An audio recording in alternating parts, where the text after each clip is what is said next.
Following Bruno's retirement, Vince and Kennedy McMahon took over the family business, expanding and reshaping WWE beyond traditional programming. We hope to be recognized as the premier source of sports entertainment in the world today. I now pronounce you to be husband and wife. All right! Make this your spouse. I started noticing changes that I didn't particularly care for. Body with a rock. Holy head art. Mr. T connects. T spins around left hand. Orton over the top rope. Mr. T has clean house. The wrestling part of it changed from the kind that I was used to for the 25 years that I was in the business. Bruno was more of a wrestler's wrestler.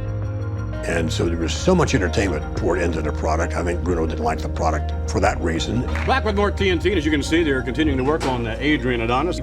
I figure changes do come, whether I like it or not. Would you please welcome wrestling's living legend, Bruno Sammartino.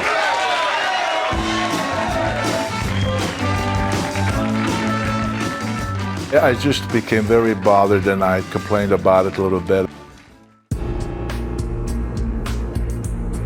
I said that I don't want no part of this. I said I want out. Bruno walked away from WWE for good in 1988.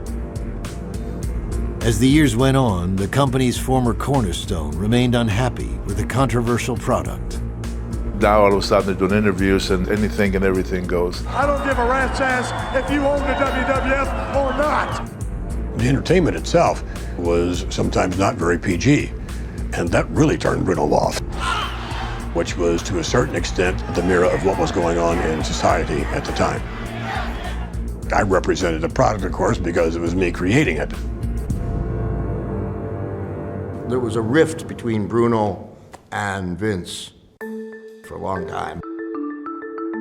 Since the inception of the WWE Hall of Fame in 1993, the longest tenured champion had been a noticeable omission.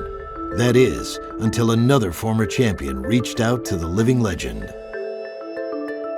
Vince decided that New York, New Jersey was the location for WrestleMania, and I started to think about Hall of Fame, and the opportunity is there to induct the Babe Ruth of wrestling.